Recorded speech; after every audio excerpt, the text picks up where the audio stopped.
हाँ जी, सो पुराना लेसन याद है कि नहीं, जिसमें हमने सीखे थे सब्जेक्ट्स, सच बोलना है, और हमने सिंपल प्रेजेंट के 2 टेंसेस सीखे थे, subject plus is am are plus object and subject plus has have plus object. तो अगर ये चीज़ें आपने अभी तक नहीं सीखी हैं तो पहले ये वाली वीडियो देख लो इस वीडियो को देखने से पहले, क्योंकि अगर आप ये वीडियो पहले नंबर पे देखने वाले हो आपको अंडरस्टैंडिंग नहीं होने वाली। चलो आज हम स्टार्ट करते हैं हमारे सेकंड स्टेप से। आपका सेकंड स्टेप क्या होना चाहिए जब आप इंग्लिश सीखने वाले हो?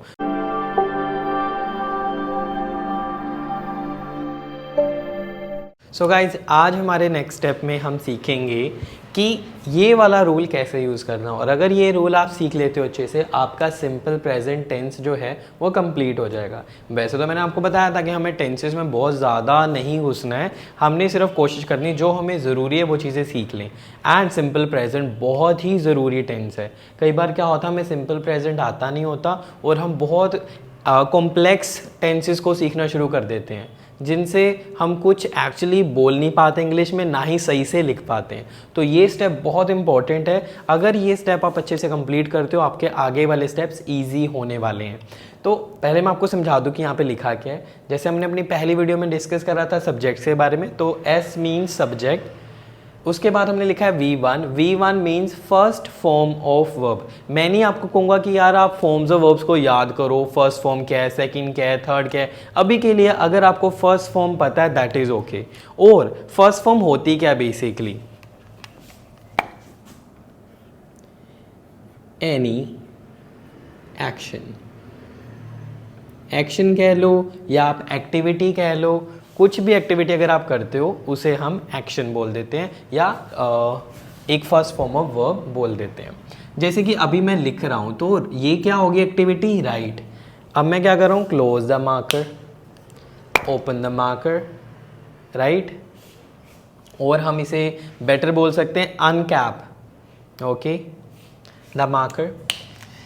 और ये क्या कर रहा हूँ मैं, I walk, I speak, I think. ये सारी एक्टिविटीज़ को हम first form of verbs use करते हैं। जो वर्ब होती है वो डिस्क्राइब करती है आपकी एक्टिविटीज़ को।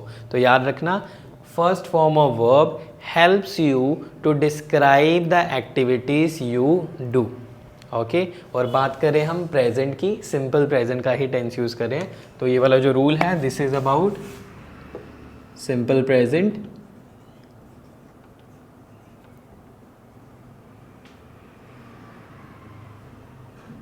और ये रूल हमने जो इसके फर्स्ट 2 टेंसेस हैं हमने पुरानी वीडियो में ऑलरेडी कवर कर लिए थे। सो गाइज अब इसे देखते हैं कि यूज़ कैसे करना है। देखो मुझे क्या लगता है हमें बस इतना पता है प्रेजेंट का मतलब होता है ये जो टाइम चल रहा है। बिल्कुल गलत है। कई चीज़ें अभी नहीं हो रही बट उन्हें भी हम प्रेजेंट का नाम दे सकते हैं और सिंपल प्रेजेंट टेंस के साथ उनकी बात कर सकते हैं। और एक और चीज़ बताऊँ, जो चीज़ें अभी चल रही हैं उनकी बात अगर करनी हो तो ये रूल आपके हेल्प नहीं कर पाएगा। क्यों नहीं कर पाएगा देखते हैं। फर्स्ट सब्जेक्ट है तो मैं अपने बारे में बात कर सकता हूँ, आई। फर्स्ट फॉर्म है तो सपोज अगर मैं यहाँ पे एक एक्टिविटी की नाम बात कर देता हूँ, आई ईट, आई ईट बर्गर्स। क्या ये एक्टिविटी मैं अभी कर रहा हूँ, बर्गर्स हमारा ऑब्जेक्ट हो गया। एस और एस को कैसे एंड कब यूज़ करना है मैं आपको थोड़ी देर में सिखाता हूँ। तो अब ये एक्टिविटी क्या मैं इस मोमेंट पे कर रहा हूँ, क्या मैं अभी बर्गर खा रहा हूँ कि पढ़ा रहा हूँ, I am teaching right now. तो यहाँ पे तो कंटिन्यूस की बात होगी अगर मैं कोई एक्टिविटी राइट नाउ कर रहा हूँ।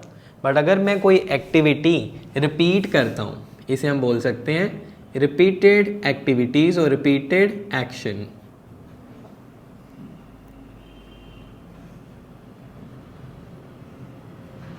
रिपीटेड एक्शन, जो भी एक्टिविटीज़ आप रिपीट करते हो अपनी लाइफ में बार बार, उनके लिए आप यूज़ कर सकते हो ये वाला रूल। जैसे मैं बर्गर्स खाता हूँ यार बट अभी नहीं खा रहा हूँ, है ना। और अगर इसे हम और ज़्यादा क्लियर करना चाहते हैं तो हम हेल्प ले सकते हैं। फर्स्ट मैं अपना टाइम क्लोज लिखता हूँ तो आपको ज़्यादा क्लैरिटी मिल जाएगी। जैसे कि वर्ड हो गया डेली। अब डेली ना तो आज की बात है ना तो कल की बात है, it is about every day, right. तो एवरी डे प्रेजेंट तो है बट अभी ये मूवमेंट तो नहीं है ना। ऐसे ही हमारे पास वर्ड्स हैं जैसे कि rarely, okay, always, never, sometimes. तो आप इन्हें यूज़ कर सकते हैं। ऐसे और भी काफ़ी टाइम क्लूज है जो मैं आपको आने वाली वीडियोस में बताता रहूँगा, और मैं ज़्यादातर ये चीज़ें शेयर करता हूँ अपने शॉर्ट्स में, तो शॉर्ट्स को भी देखते रहा करो, और इंस्टाग्राम पे रील्स भी मैं शेयर करता रहता हूँ इनके रिलेटेड। तो आई ईट बर्गर्स, क्या मैं रोज़ खाता हूँ? नहीं, रोज़ तो नहीं मैं खाता। क्या मैं रेयरली खाता हूँ? बहुत कम। येस, मैं बहुत कम खाता हूँ बर्गर्स। ओके, तो यहाँ पे मैं अपने सेंटेंस को कंप्लीट करने के लिए लिख सकता हूँ आई ईट बर्गर्स रेयरली। अभी ये बिगिनर्स की क्लास है, इसलिए मैं आपको कहूँगा लास्ट में यूज़ करो। बाकी अब कई टाइम क्लूज होते हैं जो हम शुरू में भी यूज़ कर सकते हैं, आपके सब्जेक्ट के बाद भी यूज़ कर सकते हो, लास्ट में भी कर सकते हैं। बट मैं नहीं चाहता कि आप कोई भी गलती करो, इसलिए आप कोशिश करो या तो इसे लास्ट में यूज़ कर लो या तो फर्स्ट यूज़ करो टाइम क्लूज को, राइट। अब क्वेश्चन है कि आप इसे अपनी डे टू डे लाइफ में कैसे यूज़ कर सकते हो। सपोज आप अपनी लाइफ के बारे में बता रहे हो या डेली रूटीन के बारे में बता रहे हो, तो यही रूल है वो जो आपको हेल्प कर सकता है। For example, I wake up early in the morning, और कह सकता हूँ I wake up at 6 in the morning. फिर मैं क्या करता हूँ, then I drink 2 glasses of water. After drinking water I go to park with my mother. फिर मैं क्या करता हूँ, I go to park with my mother, rule follow कर रहा हूँ, I go to park with my mother. फिर मैं क्या करता हूँ, then I get ready for my IELTS classes. Before my IELTS classes I worship God. Okay, object में God आ गया। तो मैं पूरी रूटीन बता सकता हूँ इसकी हेल्प से, राइट। आप अपने डेली लाइफ में क्या करते हो, कोई चीज़ जो है बहुत कम करते हो। क्या आप मुझे 5 चीज़ें ऐसी बताओगे कमेंट्स में जो आप बहुत कम करते हो? अगर मैं अपनी बात करूं, मैंने तो एक चीज़ बता दी, आई ईट बर्गर्स रेयरली, बहुत कम होते हैं चांसेस कि मैं बर्गर्स खाऊं। अब ऐसी 5 चीज़ें आप मुझे बताओ कि आप वो कब करते हो। ओके, सॉरी, रेयरली कौन कौन सी एक्टिविटीज़ करते हो इन कमेंट्स। अब क्वेश्चन है कि यार ये एस और ई एस कैसे यूज़ करना है। मैं फिर से एक चीज़ कहूँगा जो मैंने पिछली वीडियो में भी बताई थी, आपको अपना पर्पस पता होना चाहिए इंग्लिश सीखने का। कई बार क्या होता है, हम इतना ज़्यादा ग्रामर में चले जाते हैं कि हम इंग्लिश बोलने से ज़्यादा ना बस ग्रामर को याद करना शुरू कर देते हैं। तो प्लीज़ ये गलती मत करना। अगर आपका पर्पस है कि यार मैं तो फ्रेंड्स के साथ बात करना चाहता हूँ और मैं कहीं पर जा रहा हूँ तो मैं इंग्लिश में बात कर सकूँ, तो याद रखना हर कोई आपको इंग्लिश में जज नहीं कर रहा। हर कोई आपको इंग्लिश का सर्टिफिकेट नहीं देने वाला कि इस पर्सन को इतनी इंग्लिश आती है। तो प्लीज़ ये मत सोच के सीखना इंग्लिश कि मुझे एग्जैक्टली ग्रामर सीखनी और मैं बोलूँ कोई गलती हो ही ना। 101% आप गलतियाँ करोगे, बट अगर आप सोचोगे कि गलती हो ही ना, तो मुझे लगता है आप कभी सीख ही नहीं पाओगे। तो it's okay to make mistakes. अगर आपने कोई टेस्ट देना है इंग्लिश का, फिर आपको पता होना चाहिए एस और ई एस एग्जैक्टली कहाँ पे यूज़ होते हैं, क्योंकि वहाँ पे तो आपको एक सर्टिफिकेट मिलना है कि आपका लेवल क्या है इंग्लिश में। तो वहाँ पे गलतियाँ करना इज़ नॉट गुड। बट अगर आप अपनी डे टू डे लाइफ में यूज़ कर रहे हो इंग्लिश को बिना इस रूल को, बिना एस और ई एस के, तब भी ठीक है, इसमें कोई प्रॉब्लम नहीं है। बट मेरा पर्पस आपको बताना, तो चलो सिखाता हूँ कि एस और ई एस आप कैसे यूज़ कर सकते हो। सो बेसिकली एस और ई एस वर्ब पे डिपेंड नहीं करेंगे, डिपेंड करेंगे आपके सब्जेक्ट पे। अगर आपका सब्जेक्ट याद है सिखाया था मैंने पुरानी वीडियो में, अगर आपका सब्जेक्ट थर्ड है प्लस सिंगुलर और अनकाउंटेबल है,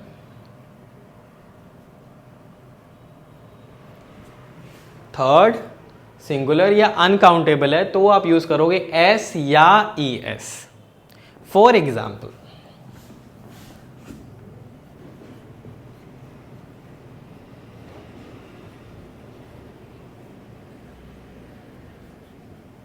अब माई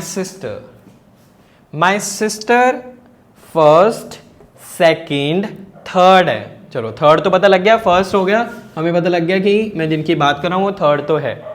एक और चीज का ध्यान रखना है कि जो थर्ड है क्या वो सिंगुलर है या अनकाउंटेबल है, दोनों में से एक चीज होना जरूरी है। तो अनकाउंटेबल तो नहीं है, but yes my sister is singular, तो मैं यहां पे कहूंगा माई सिस्टर ईट या Yeats.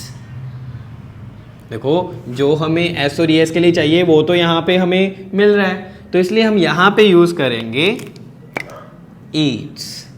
My sister eats burgers, okay, sometimes, right? अब नेक्स्ट वाला आपने मुझे बताना है।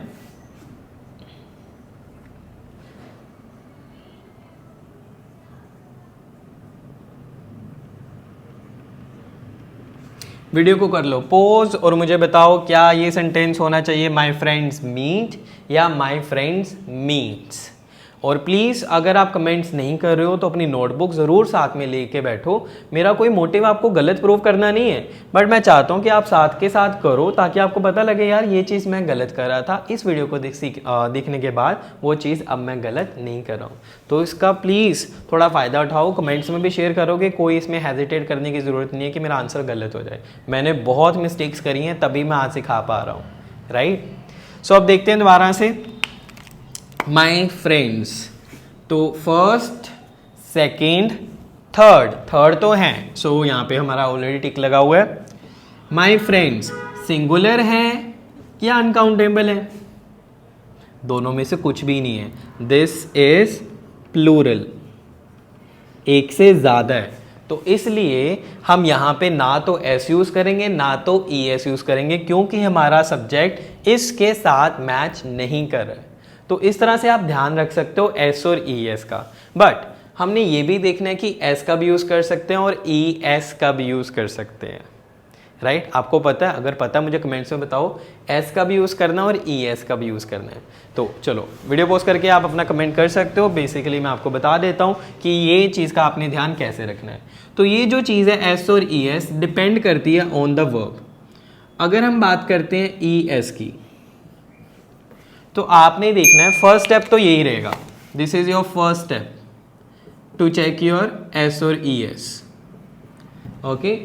सेकेंड में आपने देखना है अगर आप ई एस यूज़ करना है तो आपके सब्जेक्ट आपकी वर्ब के लास्ट में होना चाहिए O, S S, S H, C H, X और जेड। अगर इनमें से कोई भी लेटर लास्ट में आ रही है आपकी वर्ब के, तो आप यूज़ करोगे ई एस। अगर इनमें से कोई भी लेटर लास्ट में वर्ब के नहीं आ रही है तो यूज़ करोगे एस। टेंशन मत लो, अभी बताता हूँ। फॉर एग्जाम्पल अगर मैं यहाँ पे एक वर्ब यूज़ करूँ गो, अब आप देखो गो के लास्ट में क्या आ रहा है, ओ, हमें ओ मिल गया लास्ट में, तो हम यहाँ पे क्या यूज़ करेंगे एस। बट याद रखना सब्जेक्ट हमारा थर्ड सिंगुलर या अनकाउंटेबल होना चाहिए। For example my brother goes to school at 8:30 AM, right. तो my brother third singular and go word आ गया, गो के साथ लास्ट में क्या आ रहा है ओ, तो हम ई एस यूज करेंगे। अब यहाँ पे देखो टी है लास्ट में, क्या यहाँ पे कहीं पे टी है? नहीं है, तो इसलिए हम क्या यूज कर रहे हैं एस। एक बार वीडियो को पॉज करके ध्यान से देख लो, कोई भी डाउट हो आप कमेंट्स में पूछ सकते हो। बट एक और चीज़ है जो आपको याद रखनी है, मैं नहीं चाहता हूँ कि आप एक इनकम्प्लीट सेशन लेके इस वीडियो को ओवर करो और नेक्स्ट वीडियो पे जाओ। आप पहले एक और चीज़ का ध्यान रखोगे आप यहाँ पे, जो कि है वाई। मुझे आज भी याद है जब मैं मैथ्स के क्वेश्चंस करता था ना इन स्कूल टाइम, वहाँ पे कुछ फार्मूलाज होते जो हमें यूज़ करने पड़ते थे, और कई बार क्या होता था कई फार्मूलाज के साथ नोट लिखा होता था, नोट NOTE, मतलब कुछ ध्यान रखना अगर कुछ इक्वेशन इस तरह से है तो हमने कुछ और रूल्स अप्लाई करने हैं। तो वो बड़ा कंफ्यूजिंग रहता है, बट आपको कंफ्यूज होने की ज़रूरत नहीं है क्योंकि ये बहुत ईजी है। अगर आपकी वर्ब के लास्ट में आ जाए वाई, तो फिर आपको ये रूल नहीं अप्लाई कर सकते हो। इसमें आपको ध्यान रखना पड़ेगा वोवल्स के बारे में, जिन्हें हम वोवल्स भी बोल देते हो। मुझे पता आपको एक टाइम पे ये भी नहीं पता था कि वोवल्स क्या होती हैं, और मैं अगर थोड़ा सा सही इस तरह याद करूं, मुझे 10th तक वोवल्स के बारे में नहीं पता था क्योंकि मैंने हिंदी मीडियम अपने सारे सब्जेक्ट्स करे थे, और इंग्लिश को एज जैसे ग्रामर में बिल्कुल घुस जाना और चीज़ें इतनी ज़्यादा हो जाती थी, सारा ही कंफ्यूजिंग रहता था मेरे लिए। तो बहुत मुश्किल था एंड मुझे नहीं लग रहा कि इंसल्टिंग है, क्योंकि जहाँ पे आज मैं खड़ा हूँ मैं आई कैन टीच एनीबडी। तो आपने किन चीज़ों का ध्यान रखना है? आपने ध्यान रखना है वॉल्स का। आपको पता है वॉल्स? मुझे तो नहीं पता थी, बट क्या आज आपको पता है? तो मैं आपको बताता हूँ। ABC में 26 लेटर्स होते हैं, 21 जो होते हैं वो क्या होते हैं? कॉन्सोनेंट्स। जो 5 होती हैं वो होती हैं वॉल्स। तो यहाँ पे मैं लिखने वाला हूँ वॉल्स के बारे में। A-E-I-O-U। तो आपकी जो वॉल्स हैं वो क्या हैं? A-E-I-O-U, ये 5 वॉल्स हैं। तो अब अगर कोई वर्ब है जिसके लास्ट में वाई आ रहा है, जैसे कि मैं यहाँ पे यूज़ करूँ प्ले, तो लास्ट में क्या आया? वाई। प्ले के साथ क्या यूज़ करूँ? एस या ES? चलो कमेंट्स में बताओ। उतनी देर में एक और वर्ब लिखता हूँ, क्राई। ओके, तो यहाँ पे क्या यूज़ करूँ? एस या ES? तो कैसे पता लगेगा यहाँ पे S यूज़ करना और यहाँ पे ES यूज़ करना है? तो ये चीज़ आपको पता चलेगी वॉल्स की हेल्प से। आपने सिर्फ वाई को नहीं देखना, आपने देखना वाई से पहले क्या है। अगर वाई से पहले कोई वॉल है, जैसे यहाँ पे A है तो वाई से पहले A आ रहा है, तो हम यहाँ पे यूज़ करेंगे S। अगर वाई से पहले इन 5 में से कोई लेटर नहीं आ रही, देखो R है यहाँ पे, नहीं है, तो आपको क्या करना है? आप CR Y को काट दोगे, Y की जगह यूज़ करोगे IES। तो यहाँ पे हमारा जो ये कंप्लीट सेशन है वो कंप्लीट हो जाता है। ठीक है, अभी जाना नहीं है, मैं आपको बताता हूँ आपने प्रैक्टिस कैसे करनी है। Just wait for 2 minutes more. So guys, जो मैं हर बार बताता हूँ, जो चीज़ें आप सीख रहे हो उन्हें प्रैक्टिस करना भी बहुत ज़रूरी होता है। अगर आप रोज़ चीज़ें सीख रहे हो बट प्रैक्टिस कुछ नहीं कर रहे हो, सॉरी टू से बट आपने कुछ नहीं सीखा। जो चीज़ें सीख रहे हो उन्हें प्रैक्टिस भी करना, और आपकी प्रैक्टिस आपकी लर्निंग से ज़्यादा होनी चाहिए। जो भी चीज़ सीख रहे हो उनसे ज़्यादा प्रैक्टिस करो। एक चीज़ सीखी है उसे 10 बार प्रैक्टिस करो, तब वो चीज़ आपको अच्छे से समझ आएगी, राइट? अगर आपको इनकेस लग रहा है यार मुझे समझ नहीं आया, कोई बात नहीं, प्रैक्टिस करो, अपने सेंटेंसेस रेडी करो, कमेंट्स में शेयर करो, मैं आपको बताऊंगा आप क्या गलती कर रहे हो। और अगर मुझे फील होगा कि मुझे उस पर कोई वीडियो बनाने की ज़रूरत है, मैं तो वीडियो भी बनाऊंगा। तो अभी जो हमने सीखा उसकी प्रैक्टिस आपने कैसे करनी है? पहले आपने अपनी रूटीन के बारे में लिखना है। जैसे मैंने आपको बताया था, I wake up early in the morning at 6, I go to park, before going to park I drink 2 glasses of water. Okay, तो ये मेरी पूरी रूटीन है। तो याद रखना, रूटीन सच लिखनी है, झूठ नहीं लिख देना। सच में आप पूरा दिन सुबह से लेकर रात तक क्या करते हो वो सब कुछ लिखो। ओके, चाहो तो कमेंट्स में शेयर भी कर सकते हो। फिर आपकी जो फैमिली है या आपके फ्रेंड्स हैं उनकी रूटीन लिखने की कोशिश करो। क्या लगता है वो क्या करते हैं पूरा दिन सुबह से लेकर रात तक, और जितना पता है उनके बारे में वो लिखने की कोशिश करो। फिर आप कोशिश करो टाइम क्लूज यूज़ करने की, जो मैंने यहाँ पे लिखे थे थोड़ी देर पहले, ऑलवेज, रेयरली, डेली, और अगर आपको कोई पता है तो आप उन्हें भी यूज़ कर सकते हो। तो कुछ इस तरह से आप इन्हें प्रैक्टिस कर सकते हो। अगर आप चाहते हो कि मैं एक वीडियो बनाऊं जिसमें मैं टाइम क्लूज शेयर करूं जो कि इस रूल जो हमने आप भी थोड़ी देर पहले सीखा था उसके साथ यूज़ कर सकें, तो आप कमेंट्स में लिखो टाइम क्लूज। अगर मुझे 100 कमेंट्स आ जाते हैं तो मैं एक ऐसी वीडियो बनाऊंगा जिसमें मैं आपको सिखाऊंगा और नई नई टाइम क्लूज जो कि बहुत अच्छे होने वाले हैं आपकी इंग्लिश के लिए। Thank you so much for watching this video. If you like it, don't forget to subscribe to my channel, hit the bell icon. Bye bye.